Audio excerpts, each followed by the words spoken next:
bienvenue dans le petit paradis tropical de notre véranda. Je suis sûr que vous avez des orchidées, alors je vais vous apprendre comment les arroser. Les orchidées les plus couramment cultivées, ce sont les phalaenopsis, l'orchidée papillon. On les cultive dans un substrat très drainant qui ne retient pas l'eau. Mais comment savoir que notre orchidée a soif? On cultive très souvent les phalaenopsis dans des pots transparents. C'est extrêmement pratique pour vous indiquer si la plante a soif. Regardez bien ici, les racines sont toutes grises. Eh bien, lorsqu'on va les arroser, elles vont changer de couleur et elles vont devenir vertes. Alors comment et avec quoi l'arroser? L'eau du robinet est le plus souvent calcaire, donc ici nous avons décidé d'utiliser de l'eau minérale.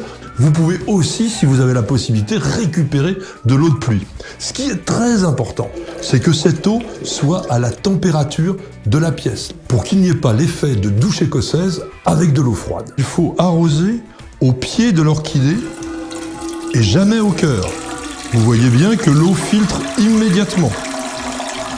Attention bien sûr lorsque vous allez remettre votre orchidée dans le cache-pot, que le pot lui soit bien égoutté parce qu'elle ne supporte pas d'avoir les pieds dans l'eau. Mais à quelle fréquence faut-il arroser les orchidées?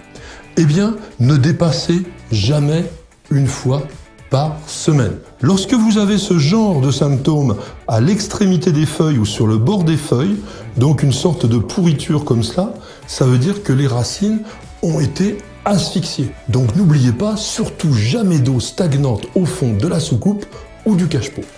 Avec Patrick, le jardinage, c'est didactique, alors rendez-vous dans un mois pour de nouveaux conseils pratiques.